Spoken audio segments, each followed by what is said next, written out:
day is rising like an open door, and hope is on the horizon. We were made for more.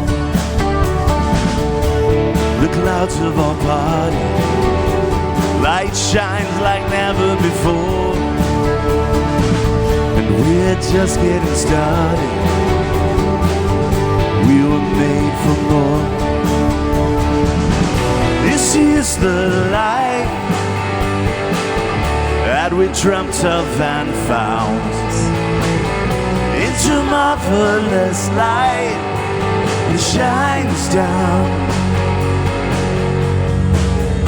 Waves of mercy are breaking on a golden shore. It's all there for the taking. We were made for more. This is the life that we dreamt of and found. Into marvelous light, oh, that shines down.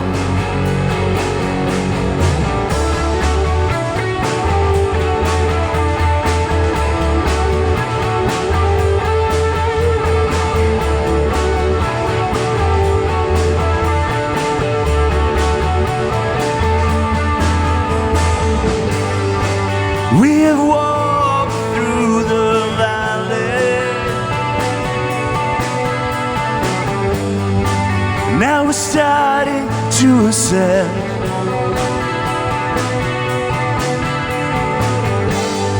We will run the race that we've been given until we reach the end. A fresh wind is blowing, something good is in store, and it comes with the knowing we were made for more. This is the life that we dreamt of and found. Into marvelous light that shines down. This is the life that we dreamt of and found. Into marvelous light, oh, that shines down.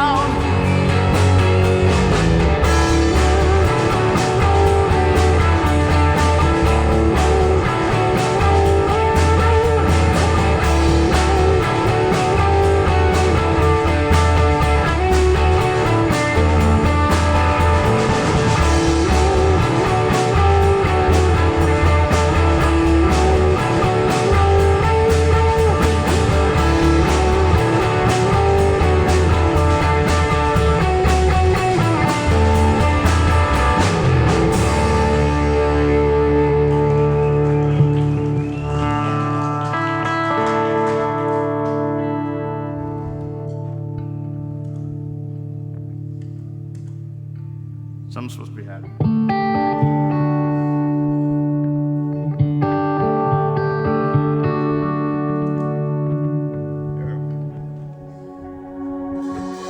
I've seen with my own eyes the way that He works miracles out of the dust. It may look like it's over, but He says the word, and suddenly it's overcome. He says it is done. I know it is done. He never has, He never will. My God will never fail. He never has, He never will. My God will never fail. The odds may be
I wonder if we could sing that chorus one more time. And this time, not just sing it as my God never fails, but our God never fails. It's this recognition that not only is he my God and very personal to me, but he's our God in a corporate sense. And not just like he's never failed me, he's never failed us. He's never failed this community. So can we sing it together like that? Our God never fails. Let's try it. Here we go.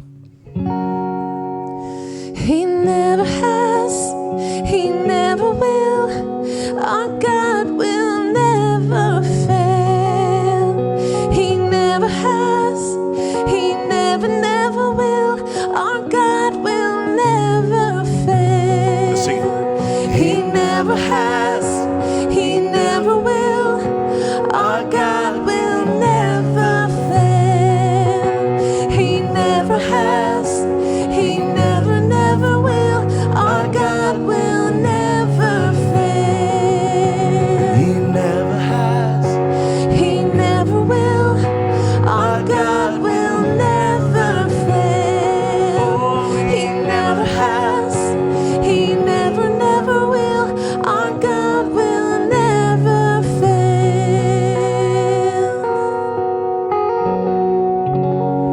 God, we're so thankful that we can put our full trust in you, God, not only individually, but corporately, that you would lead us exactly where we need to be, God. And we thank you so much that you never give up on us, your relentless pursuit, your relentless love of us, God. That you have found us and gathered us, God, from so many different places, even different places in our spiritual journey, God, and you're moving us all forward in you, closer to you, more like you, God, that your Son would be formed in us and through us. We thank you for your relentless, reckless love, God. Thank you so much.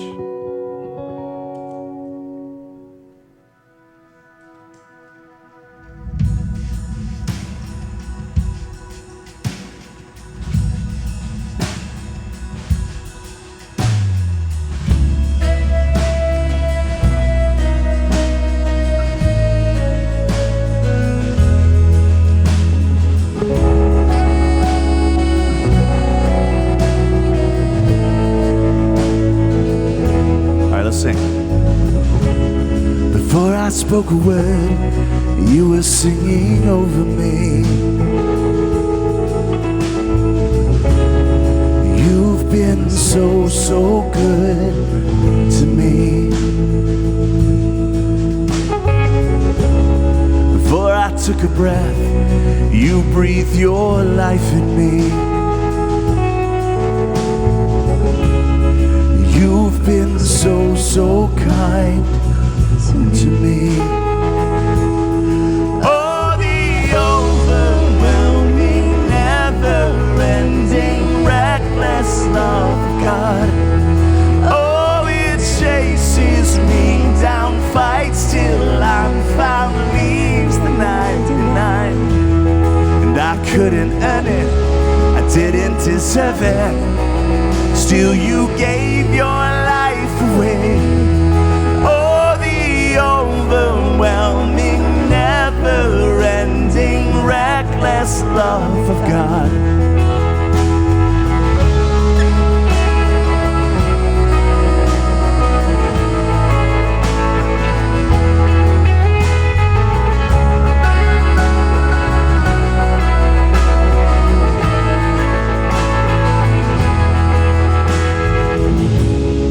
I was your foe, still your love fought for me.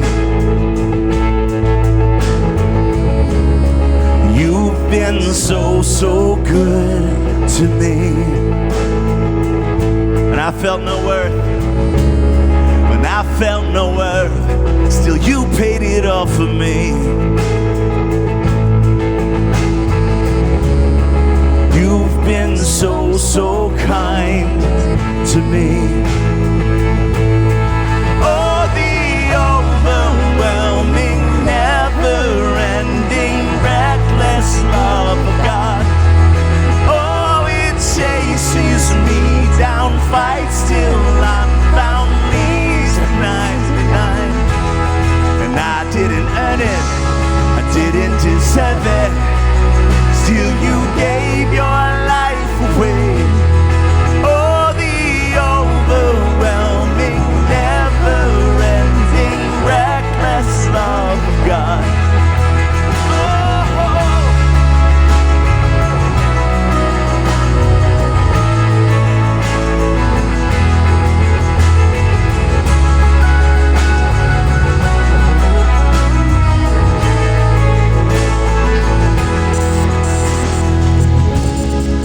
shadow you won't light up, mountain you won't climb up, coming after me.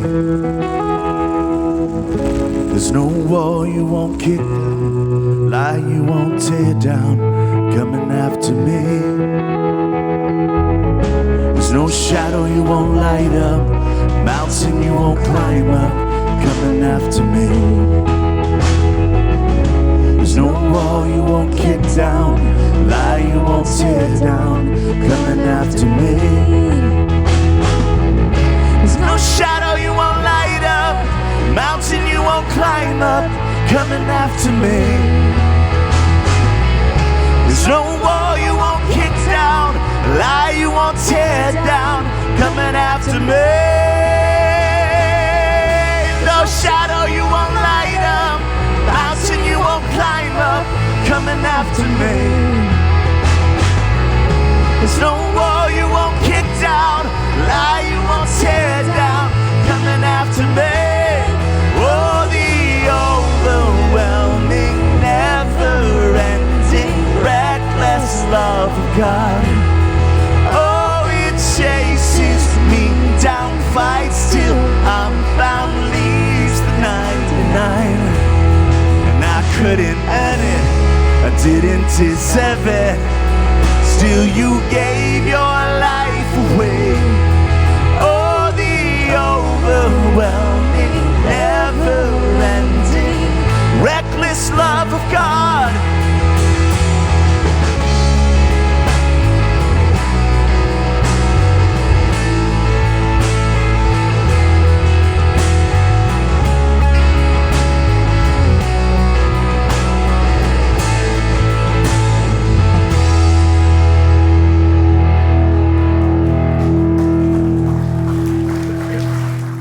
I love our time singing together. I think it is so great, just the experience we have to be able to sing out these truths together. The band does such a good job leading us musically in that. And yet, one of the thoughts that I had is sometimes we can just sing through songs with some really profound truths and just skip to the next thing. And so what I wanted to carve out right now is an opportunity for us just to kind of soak in some of what we just sang about, to internalize these ideas that we sang out, and maybe just to respond to God with gratitude for those realities. And so right now, I want to give you a moment where you can just think through that. You can pray through some of the things that we sang about, just this faithfulness that God has towards us, no matter what else is going on, the way that he moves towards us, even when we move away from him, the way that he has this way of seeing us, where he views us in ways that, like, if we could lock into that for ourselves with our worth coming from him and the love that he has for us, I mean, that would change us and transform us. And so I'm going to give you a moment just to reflect on that, maybe to talk to God about those things. And after a minute, I want to lead us in prayer together.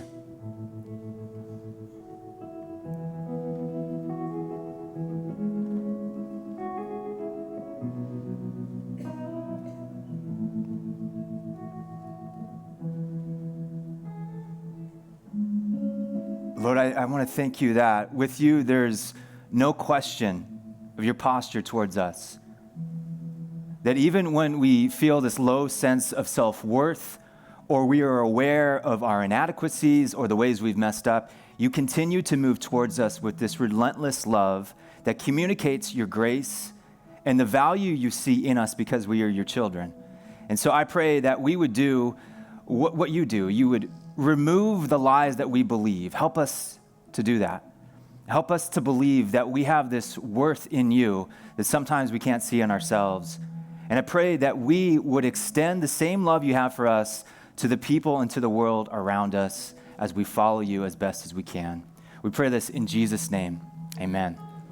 Well, good morning, everybody. I want to welcome you to Terra Nova. It's great to be with us. And today we're going to kick off a new series in a few minutes. It's a series about really being able to move past some of the excuses that we have in our lives so we can actually move towards those goals and the hopes that we have for us. And so in light of that, I want to give you a moment, an opportunity, just a moment to say hey to a few people around you, but I got a question for you that you can kick out. I wonder if going into this new year in 2024, you had any hopes, any goals, maybe small, maybe big, maybe you don't do that at all. But I want to give you a chance to say, hey, introduce yourself, and you can ask somebody, hey, do you have any hopes or goals going into this year? And bonus credit, this is optional. You can even share what one of those hopes or goals are.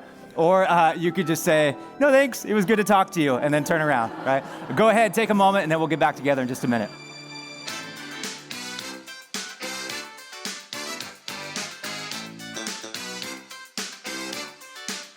Again, my name is Scott, and I want to welcome you. If you're watching online, thanks for tuning in. And hopefully, you had a good opportunity just to chat with some people and say hey to those around you. Like I mentioned, today we are actually going to be kicking off a new series in a few minutes. Series is called Paper Walls, Moving Beyond the Excuses That Hold You Back. And speaking of excuses, this week I came across this article that kicked out some of the most ridiculous excuses people have used to get out of work. And so I just kept reading through that, and I thought maybe I would share a few of those with you right now. Got 3 of them. Here's the first one. I had to call in sick due to tummy troubles, which, hey, that happens, right? I mistakenly ate cat food thinking it was tuna. It's like, I'd probably call out of work too. Second one, I couldn't go to work because I was attending a funeral for my wife's cousin's pet. As an uncle, I was given the role of pallbearer, so it's stepped up to the plate, all right? And last one, an employee called out of work because he accidentally caught his uniform on fire while attempting to dry it in the microwave.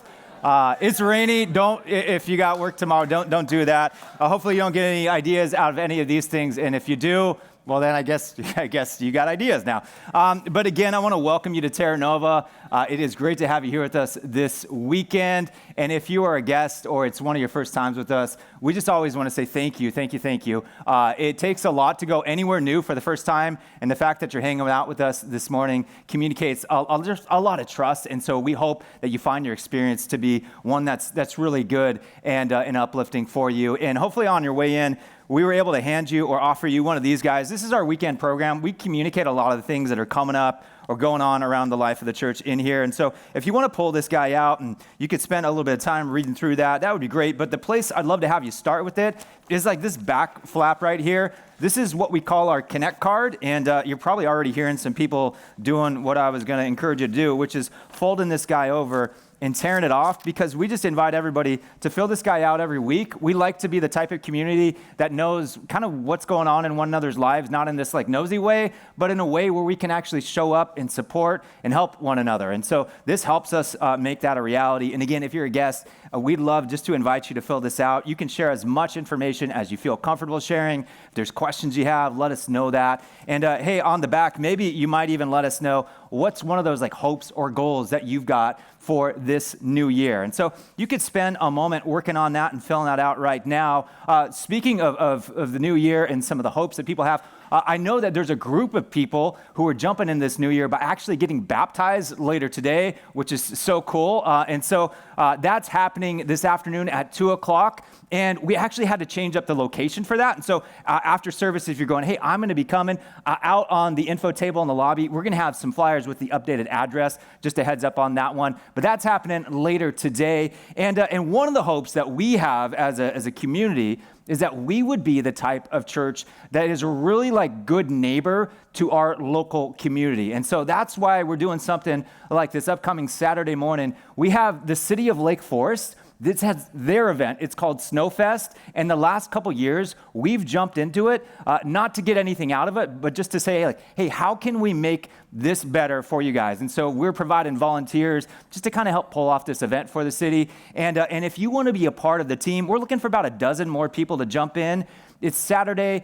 We've got like these 2-hour blocks where you can help kids sled down a hill. It's super easy, a lot of fun, and again, just a great way for us just to be light and good neighbors in our community. And so that is coming up. But I think one of the hopes that people have, and it's almost like this universal goal that people have, it centers around maybe our desire to have stronger relationships in our lives and to take steps towards growth as individuals. And so in light of that, one of the things that we have happening that really speaks to those universal goals is our spring life groups that are going to be beginning in just a couple of weeks. And so if you haven't already done so, you might find our life group brochure that's in the program. You could pull this guy out and you'll see, as we've been mentioning in the last couple of weeks, there are tons of different group options. There are groups that are happening for ladies, for guys, for couples, for singles, for young adults, groups on different days of the week and different content and all of that. But the big idea that I was thinking through is that when there's a hope I have, when there's like a goal or a step I want to take,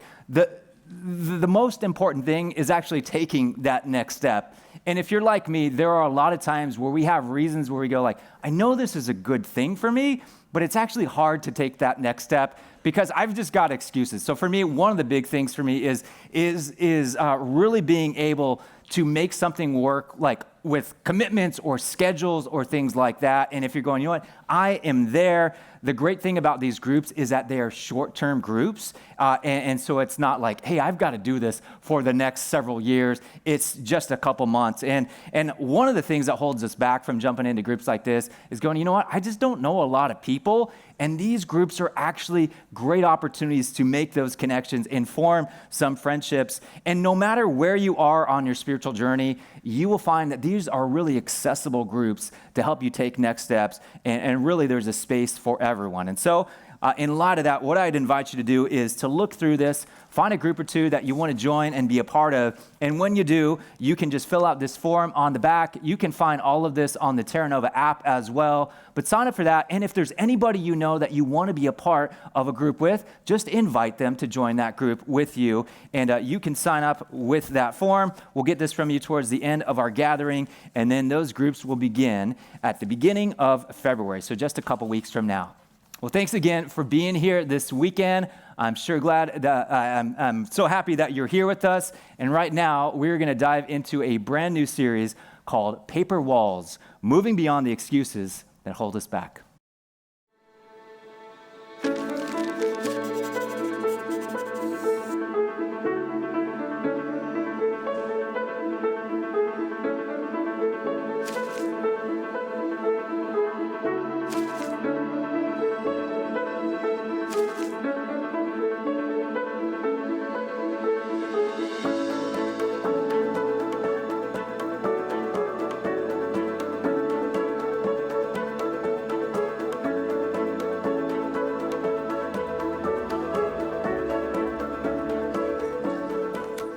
All right, true confessions time. How many of you have ever used one of those excuses to buy something you kind of didn't really need until you saw it, of course?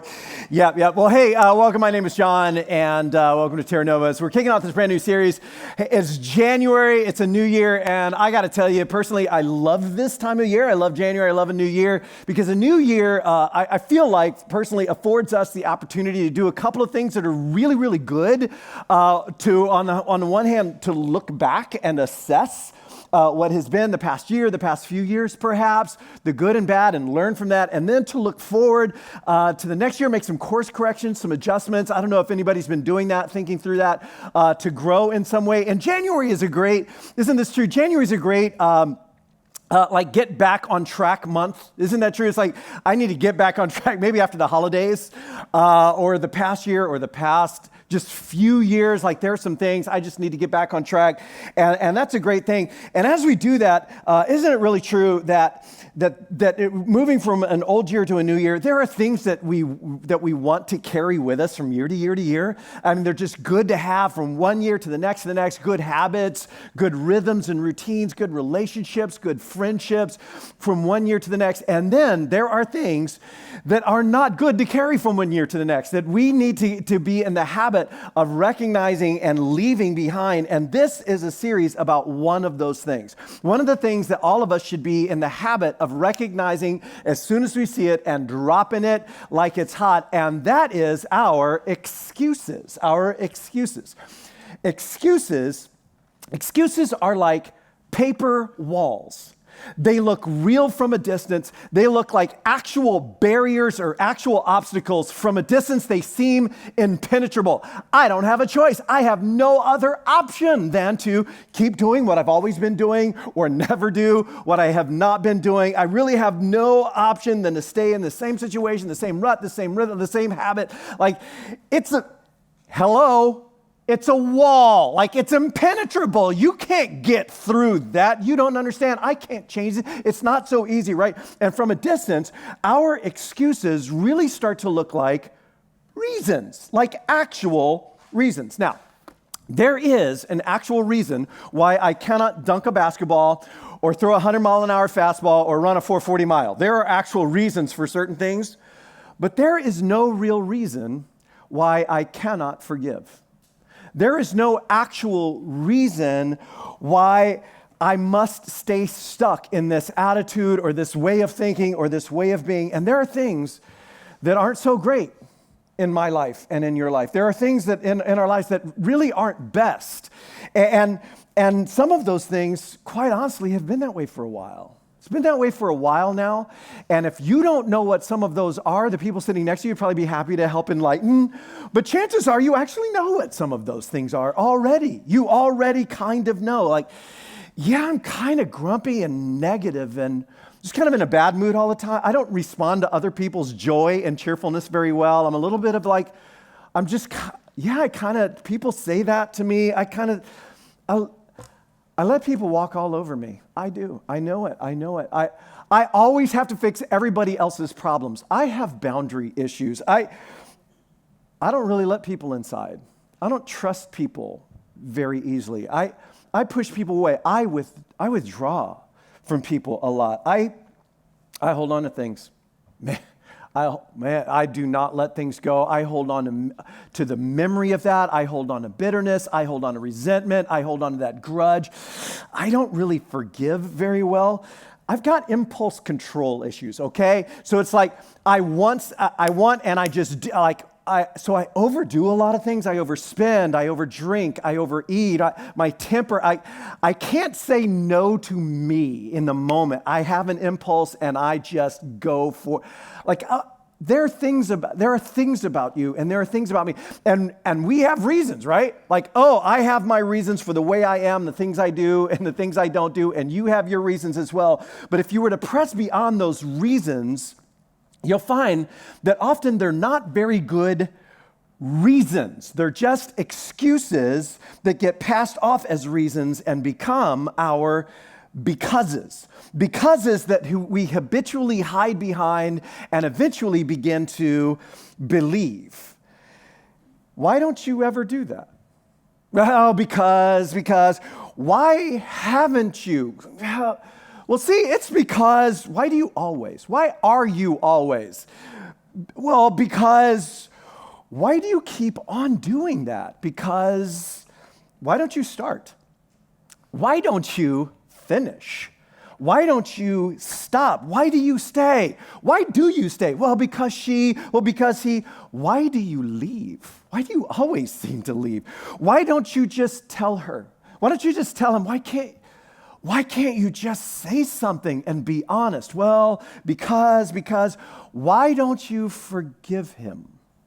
Because why can't you let that go? Because you don't understand, and I can't just, and it wouldn't, and it doesn't matter, and it's because, and if it's like, of course, I get it.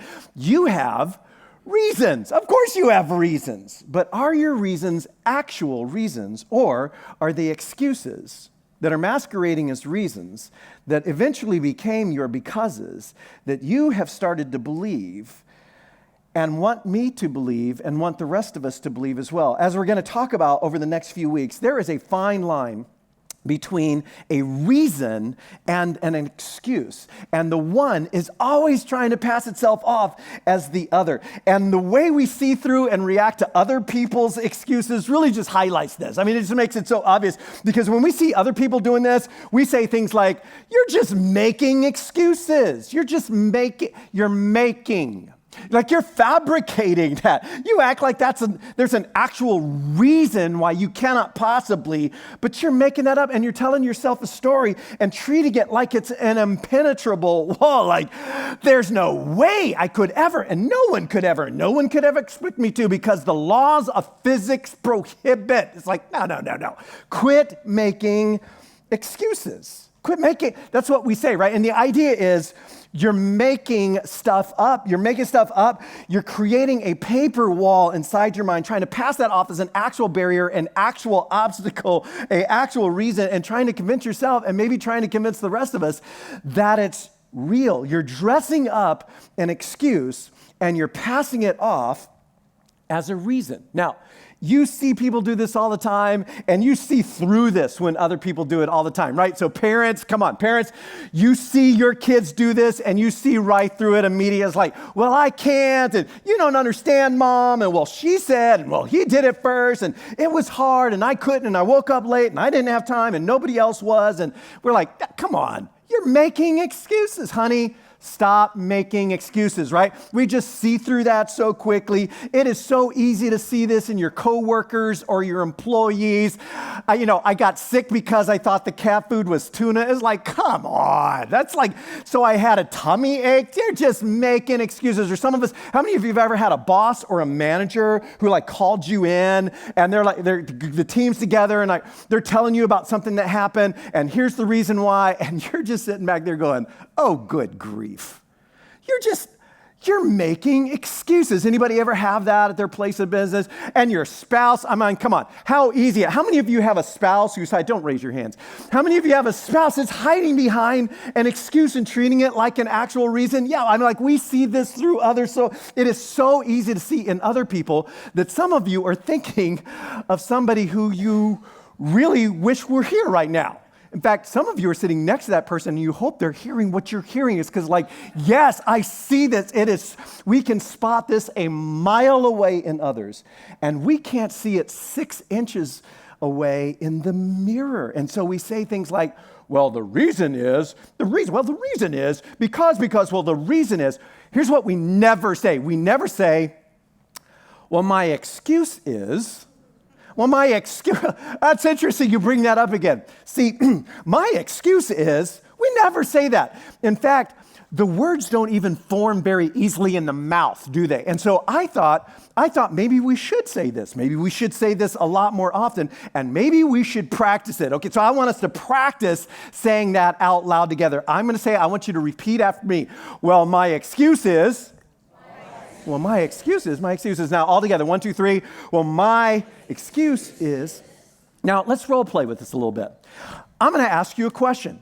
It's going to have a little bit of an edge to it. And your answer is going to be, let me hear it. Well, okay, you ready? All together? Why do you always do that? Why don't you tell him the truth? Why can't you forgive her? My excuse. Wow. Refreshing, right? Refreshing, honest, kind of liberating. Actually, it's empowering is what it is. So I want to ask, as we're kicking off this new year, kicking off this series, is it possible? Or are you even willing, probably not you, but are you willing to consider the possibility that some of your reasons and becauses are actually just paper walls, excuses that you've created and even believed that are fueled by who knows what, fear, insecurity, ego, self-esteem, past events, filled by perhaps something that someone told you, because something someone told you or something someone called you, or perhaps labeled you or even expected of you and you couldn't or felt like you didn't come through and now you are through. Or perhaps actually it's something that you have told yourself or called yourself or labeled yourself or expected of yourself. Is it possible that you have invented reasons to defend certain behaviors, certain habits, certain ruts that you have found in, because certain attitudes and moods and things you carry around with you, certain reactions or overreactions? Why is it when he comes in the room, you are already just triggered? Why is it that whenever we're with them, you are just so on edge? Well, because. Is it possible that you have invented certain reasons to defend your procrastinating certain things? You just put it off. When are you going to go see the doctor? When are you going to get help with that? Well, I know. Is it possible you've invented reasons to defend certain things you're neglecting or simply avoiding certain things, certain people, certain kinds of people, certain opportunities, certain events? The reason is, no, you don't understand. The reason is, okay, my excuse is, the story I'm making up is, and we all do this, we all have our excuses, and what all of our excuses do, first of all, our excuses blame something internal on something external. This is how they're so disempowering, because they blame something that's inside me on things that are outside me. They blame things that I might have some responsibility for on things that I don't have any responsibility for. And so consequently, if the reason why what is messed up in me is because of something that's messed up outside of me, that I can't control or change or influence, well, then I really am stuck, aren't I? I actually am stuck. I can't really change. I can't really help it. The reason why I am the way I am, because of you. It's because of you. If you don't change, this will never change inside of me. The reason why I'm stuck feeling the way I feel, it's because of them. It's because of that. It's something outside of me. I'm not responsible for what's happening inside of me. It blames what's internal on what's external, and consequently, it boxes us in to our most broken behaviors. Our excuses box us in or wall us into our most broken attitudes, our most broken addictions, emotions, the feelings we carry with us, the mindset, the ways of thinking, the habits, the reactions.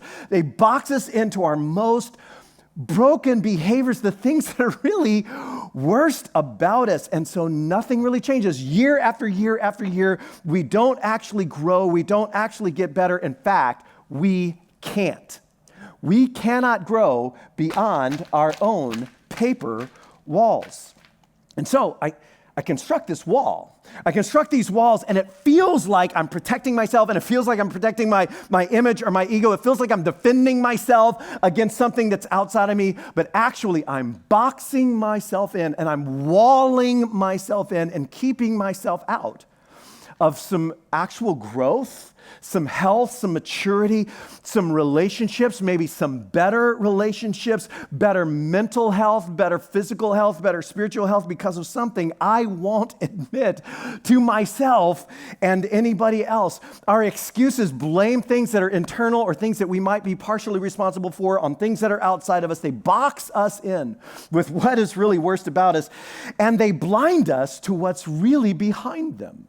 They blind us because there are actual reasons. That thing you do, that you always do, that you keep doing and can't not do, there's a reason for that. There are reasons behind the things that we cannot seem to change, and they are usually not the reasons that we actually give, and our excuses blind us to the real reasons behind the things I do, which if we could see them and be honest about them, we might actually begin to address them and grow and change beyond them. So I started thinking about maybe some more honest answers to the, hey, why do you always do that? Or why can't you ever? Or why do you avoid? Why do you? And so here are maybe some more honest answers. And there's never just one reason for anything we do. So you might have like all of these going on. I probably do. Yeah, hey, great question. I think I've always just told myself that's just the way I am. Someone called me that, or I got labeled that perhaps, but I have just told myself, that's all I'll ever be. That's all I am. This is not for me. I'm just this way. Maybe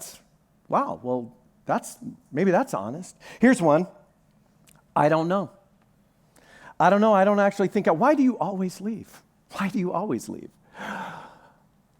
I don't know. I used to think it was something external, but now I'm starting to think it's internal. And I don't know that I understand that in myself. Well, that's honest. Here's one. I don't know how. Why don't you forgive her? Well, I guess I don't really know how. I mean, I like to hold on to my anger. I feel so righteous and justified with it, and there's all these other things. But when it comes down to it, I'm not sure I know how to forgive someone for that. I don't know how. Well, that's empowering, right? Here's one, and this is maybe almost always part of the case, because I'm afraid.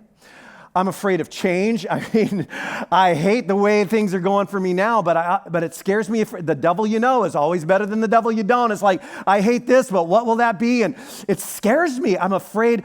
I'm afraid of failure. I'm afraid of putting myself out there. I'm afraid of being seen. This excuse, this paper wall is one of the things I hide behind to deflect, and everybody can kind of see through it anyway. But if I drop that and it's just me, I've never been that way before. I'm afraid. I guess I'm kind of afraid. Maybe one of the most honest answers we could ever have is, don't want to. Don't want to. Why'd you do that? Wanted to. Why don't you do that? Don't want to. Like, I get a thing and that's just what I do. Why'd you buy that? Wanted it. Well, it was on sale and I spent some money and wanted it. When I had an impulse, couldn't say no. Why don't you do that? Don't want to. I can't seem to say no to me when I want to say yes, and I can't seem to say yes to me when me wants to say no, and so I just want to. Now, there are reasons behind that as well, but honestly, that's sometimes the answer. Don't want to. Don't want to enough to do what it would have to take to get to the other side of that paper wall. Is it possible that you have some of this? That you have some of this going on? Is it possible that you might be actually missing out on a better, healthier, more fully alive version of yourself? That you might be actually missing out on a better marriage, better than the one you have that you think can't get better? Is it possible you might be missing out on more joy, more grace, more love, more connection, more community, more intimacy, more fulfillment, more contribution, more growth? That you could actually be missing out on the life that you were created to live because of walls that you have built around yourself made of paper. Is it possible? Is it possible that some of your becauses are really just excuses? Now, you don't accept that in your kids. You don't put up with that for a second, right? You don't believe that or accept that when it's coming from your coworkers, your employees, or your boss. You don't believe that and accept it so easily from your spouse or from your mom or your dad. Why then believe it so easily and accept it so quickly from the person in the mirror? Is it possible that some of your becauses are really just excuses? Now, here's why we're talking about this in church. In fact, here's why we're talking about this in church for 4 whole weeks, because there is a correlation between your ability to follow Jesus. Not necessarily your willingness, like, oh no, I'm a follower of Jesus, but there is a correlation between your ability to actually follow Jesus and your willingness to push through your paper walls and acknowledge your becauses as excuses. There is a correlation between your ability to follow Jesus and your willingness to get rid of your excuses, because our excuses compete for the leadership, the lordship, if you will, the mastery of our lives. And an excuse can become your king. An excuse can become your master. An excuse can become your boss, because that excuse begins to define for you what is possible for you, and it begins to define what you can do and what you cannot do. It defines how you can grow and how you'll never grow, what you can get through and what you can't get through, and what you'll never make it through. And the excuse begins to say, you shouldn't try that. Opportunity, that's not for you. You don't, no. You'll never be able to do that. Who are you? You can't forgive them. No one could forgive them after you'll never heal from that. You'll never get past that. You'll never grow through that. You can't help reacting that way. Don't talk to him. Don't walk up to her. Oh, no. You can't go to an event like that. Don't admit anything. Your attitude is not your fault, it's theirs. Come on now. The rest of the world needs to change. You don't need to change, and an excuse begins to define the future for you and define what is possible for you, and an excuse sets the ceiling for you on just how healthy and whole and noble and good and generous and loving and free that you can become. And that excuse can become your king, it can become your Lord, it can become your boss, and you can spend the rest of your life singing about King Jesus and serving and submitting to and obeying King excuse. Now, do you want that? Do you want an excuse to be the Lord of your life? Do you want an excuse to be the boss of you? I don't, and I don't think you do either. I don't think you want to get to the end of your life and look back on things that could have been and probably should have been true and real and actual for you, the relationships you could and should have had with loved ones, with your kids, the freedom that you could have felt, the love and joy you could have experienced. I don't think you want to look back at the end of your life on what could and should have been, but never was, because you walled yourself in with paper walls of excuses. And if you call yourself a follower of Jesus, you actually can't do that. Now, there's a letter that's written by one of the early followers of Jesus. It's an anonymous letter. We're not actually sure who wrote it. There are a few theories. And when I call it a letter, it's actually more like a sermon or a speech that was then written down and carried to different groups of people and read aloud or even performed aloud for them. And this particular letter is written to Jewish background followers of Jesus, and it's called the letter to the Hebrews, or the letter to Jewish background Jesus followers, urging them not to use their very difficult trials and their extremely difficult circumstances as an excuse to retreat from the faith. And as we said last week, it was unbelievably costly. I mean, we can't really even imagine how costly it was in the first 3 centuries to become a follower of Jesus. And so he writes this letter, and towards the end of that letter, he says something that I think is a general principle. The letter is very much directed towards them, but it's a general principle that applies to all of us. And on the one hand, it's just a great way of thinking to enter a new year, but it also applies directly to this thing we've been talking about. And here's what he says in this letter, the letter of Hebrews. We're reaching the end of the letter, and here's what he says. So he says, let us throw off everything that hinders. Let us just throw off everything that hinders. Now, the picture he's painting in this last part of the letter is a really common picture of a group of runners who are running a race. And if you're competing in a race, if you're like competing as a runner, like in a marathon or a sprint, like you want to be lean and mean. I mean, you want to be stripped down. And it's like in any marathon, okay, all right, there are always people running who are looking like this. You know, you got your minions, you got your, I don't know, Ninja Turtles or Tigger or what, like, you got people who dress up in costume. That's fun, that's cute. They're just having a good time. They're not trying to win the race, right? But the ones who are competing to win, oh no.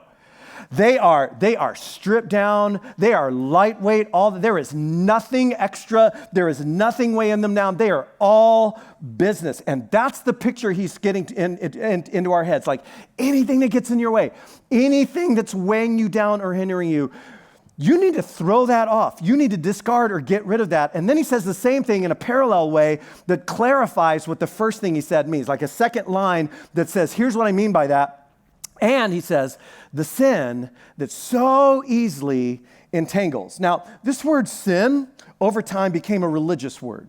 And as it became more and more of a religious word, it was really stripped of its original, very non-religious meaning. As the writer of Hebrews is using this term, it is not a religious term at all in his world at the time. And it originally meant to miss the mark or to blow it or to fail in some way. And as a noun, it just referred to everything that just missed the mark or was messed up or just not the way it was supposed to be. And that's what sin is. In fact, when the writers of scriptures talk about sin, what they're really referring to is everything that is messed up with the world and everything that's messed up with me. It's everything. Everything that's not quite the way it should be or could be, everything that's messed up with the world. And there is a lot that is messed up with the world. There is layers and layers and layers of what's just not the way it could be and should be. And there is a lot that is messed up with me. And behind many of the things that are messed up with me, especially the things that remain messed up with me year after year and end up messing up things around me, are the excuses that I've made up to explain them away and to justify them all, which is messed up, isn't it? Like I've got messed up stuff in me and then I tell myself a story to make sense of it. That's messed up and it gets all entangled. I think that's such a great word. What an accurate image. It's like it gets all entangled up in me and all entangled around me so that I can't even quite tell the difference between me and it anymore. It's messed up, and it's the sin that so easily entangles, including the excuses I create to explain away and justify them. And so he says, and this is just great advice, regardless of where you're at in your spiritual journey or how, like what you believe or used to believe, or This is just great advice. He's like, throw that off. Seriously, right? I mean, come on. The things that are messed up about you and then the lies you tell yourself to make it okay, like, that's just messed up. Like, throw that off. Everything that hinders the sin, what's messed up about us that so easily entangles. And then he says, and let us run with perseverance the race marked out for us. So why go through maybe I like the stuff that entangles me. Like, maybe I like all these things weighing me down. Why do I need to get rid of it? Because there's a race before you. And that race is a picture of your life. There is a race before you. There is your life before you. And more than that, he says, there is a race marked out for you. The race that's marked out for you. And followers of Jesus and people who call themselves Christians, they believe something that maybe you've heard people say before. It's like, yeah, I've heard them say that. I've heard that phrase before. But people who call themselves Christians believe that there is a God who created you. A God who actually created you and has a plan for your life. You ever hear that language before? And that's what followers of Jesus believe, that God has a plan for my life, that there is a you that you are created to become. There is a you that you are created to become.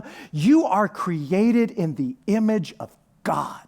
Every single human being created in the image of God, yes, marred with imperfections and fallen and broken for sure, but at your core, the true you is glorious and noble and capable and good and true, efficacious. I love that word. Capable, efficacious, and generous and loving, like reflecting the very heart and character of God himself. Whatever else is true about you now, that is actually what's most true about you. That is the you that you were created to be. And there is a race that's marked out just for you. And the writer is saying, don't miss out on that. Don't miss out on becoming the person you were created to be, the truly best possible version of yourself. Don't miss your own race. Don't miss your own race, the race of your life, and don't lose your own race and sabotage your own race on purpose. Get rid of everything that weighs you down and trips you up and keeps you from running with perseverance, the race marked out for you. And then he says, and fixing our eyes on Jesus. Now, if you're not a follower of Jesus, here's what you need to know. Whatever you fix your eyes on, that is the direction you move. That's kind of a general principle. And you've noticed this even when you're driving. Have you ever noticed, like, if you start staring off to the side, like the billboards as you're driving down a country road, you ever notice yourself start to drift in that direction? It's just a general truism, like where you fix your eyes is the direction you move. And so this is just something to think about. Like if you are running a race, you really need to be focused ahead. And if you're not a follower of Jesus, you get to think about, like, so what does that mean for me? That if you're a follower of Jesus, what he says is so powerful and so meaningful. Here's what he says: fixing our eyes. Fixing our eyes, not on our excuses, not on our because, not on our fears, not on our lack of opportunity or our lack of resources or the failures of our past or the circumstances all around us, and certainly not fixing our eyes on other people and their race. Hello. He says, fixing our eyes on who? Jesus. Fix it. That's who is in front of us. That's who we're following, and that's where our eyes are just zeroed in. And then he refers to Jesus in a couple of really powerful ways. First, he says, fix your eyes on Jesus, who is the pioneer and perfecter of faith, the one who begins it and the one who completes it, the one who blazed the trail of faith and the one who brings it all together and brings it to fruition, the one who perfects faith. And as he talks about the perfection of our faith, he's not talking about the perfection of our, like, the content of our faith, like our ideas and the things we believe, and I know I believe, and that's my faith. He's talking about our active faith. That is our courage, our confidence to actually follow Jesus, to really trust God, our faithful allegiance to him. He is the one who is perfecting that within us. And then he says this: if you've ever thought your circumstances were difficult enough to excuse you from needing to grow or having to grow, if you've ever thought your circumstances were difficult enough to totally excuse you from running the race, I got a doctor's note, here's my excuse, I don't have to run the race of my life. Here's what he says about the Jesus that we are fixing our eyes on, who, for the joy set before him. Marinate on this for just a second. Fix your eyes on Jesus, who for the joy set before him endured the cross, endured a Roman crucifixion, something much more than a paper wall. This is not a paper wall. This is like pain and shame and like, no excuses, no excuses. I've got joy set before me. Endured the cross. I love this. Scorning the shame. There was nothing as shameful in the ancient world as a Roman crucifixion. Endured the cross, scorned its shame, and on the other side of that, sat down at the right hand of the throne of God. He says, that's who you got your eyes fixed on. That's who you actually follow. That's what and who you are running straight towards. Let us throw off everything that hinders and the sin, what's messed up that so easily entangles, and let us run with perseverance the race marked out for us, fixing our eyes on Jesus, the pioneer and perfecter of our faith, who for the joy set before him endured the cross, scorning its shame, and sat down at the right hand of the throne of God. Now, if you're not a God, faith, Bible, Jesus person, there's some good advice in there, and like you get to work your way through, like, what does that mean for me as I'm heading into a new year? But if you call yourself a Christian, there is a correlation between your ability to, not necessarily your willingness, because you got the willingness, but your ability to truly follow this Jesus, where he's going.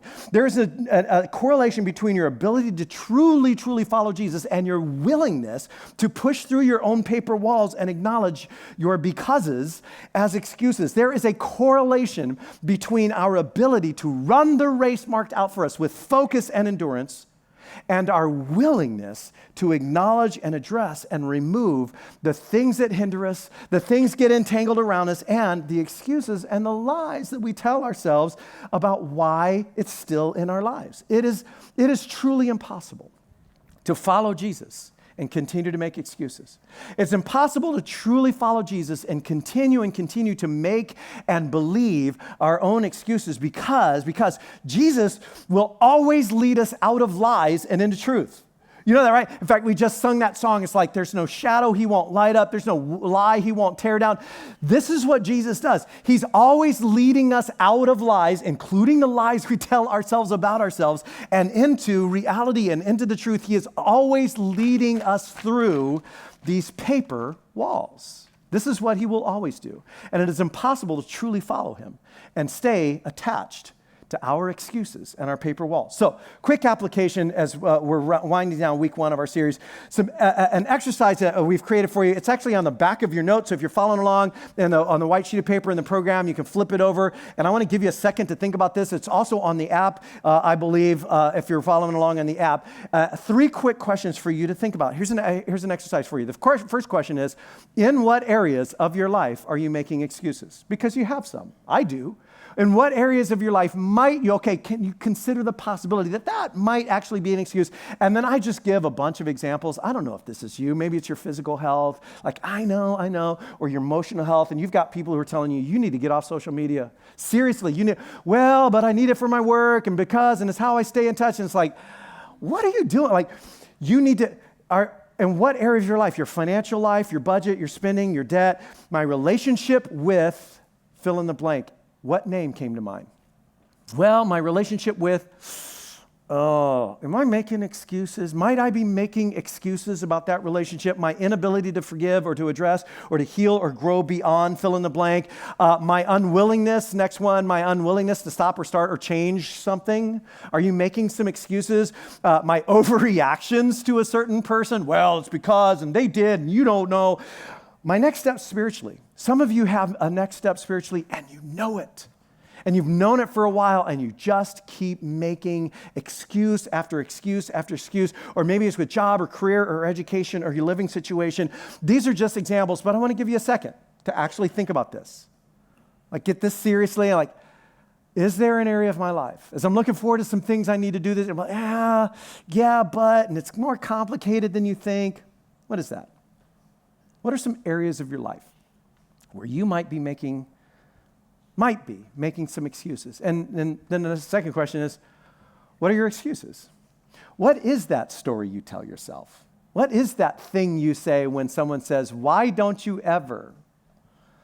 Well, you know you should do this. Yeah, I know, but what are your excuses?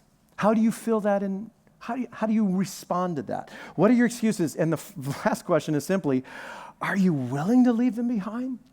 Are you willing to throw them off and run with perseverance the race marked out for you, fixing your eyes on Jesus? Are you willing to do that? Because there are some things that really are worth carrying from one year to the next, and there are some things that are not. And we do, and our excuses are not. They are things that we need to leave behind. And if you choose to leave them behind, you will be free to grow. You will be free to actually follow Jesus where he wants to take you. You will be free to run the race that's marked out for you, and you will be better off. You will be better off in so many facets of your life. Your family will be better off. Your future family will be better off. Your dating relationships will be better off. Your marriage, if you're married, will be better off. Your friendships, your connection, your community will be better off. And if we were to all decide to leave our paper walls and our excuses behind, the world would be better off because we would be free to follow our Savior. So let's move through and let's move beyond our paper walls. And next week, we'll start the process of how to do that with part 2 of our series, Paper Walls, moving beyond the excuses that hold you back. Let me close this in prayer. Heavenly Father, I want to thank you for loving us so much that you are willing to deal with anything in our life that holds us back. You love us just the way we are, and you love us way, way too much to leave us just the way you are. I thank you for the way you see us as what we can become. It's usually not the way we see ourselves, and so we just want to thank you for that. And I want to pray personally for me and for anyone else who's in with this, for your Holy Spirit, the Spirit of truth, to do what only you can do inside of us all, to light up any shadow that we're hiding in, to tear down any wall, any lie that we're telling ourselves and building up between ourselves and others, or between ourselves and the race you have marked out for us. I pray your Holy Spirit, your Spirit of truth, would come into my life, come into all of our lives, and expose what needs to be exposed in the way that only you can do, with the love and grace that only you can do it. And I pray for those of us who are like, yep, 2024, I'm going to deal with this. I'm going to move on. I'm going to address my excuses. I pray that you would give us the grace and the power and the courage to take steps forward in what we know you're calling us to do and to become. And I pray that in Jesus' name, amen. Well, hey, thanks so much for joining us here as we're kicking off this brand new series. I really do hope you'll come back and join us for part 2. As you're on your way out, just want to remind you of a couple things. Scott was telling you about those Connect cards and, of course, the Life Group brochures that we'd love to have you drop in the offering baskets on your way out. And then for anybody getting baptized or who wanted to come to the baptisms, I hope you heard Scott say, or if you came in late, maybe you missed, the venue has been changed. So if you show up in my house, my wife will give you the map and the directions to the place where it actually is. You would be better off getting the actual location, and it's on the information table. We've got some flyers. It's at Angela Bruggeman's house, our children's pastor. So that's where they're going to be. And at the same time, 2 p.m., I'm excited about that. I hope you'll join us for those celebrations. And then, of course, back next week for part 2 of our series, Paper Walls, moving beyond the excuses that hold you back. God bless you. Have a fantastic week breaking through your own paper walls. We'll see you back next weekend.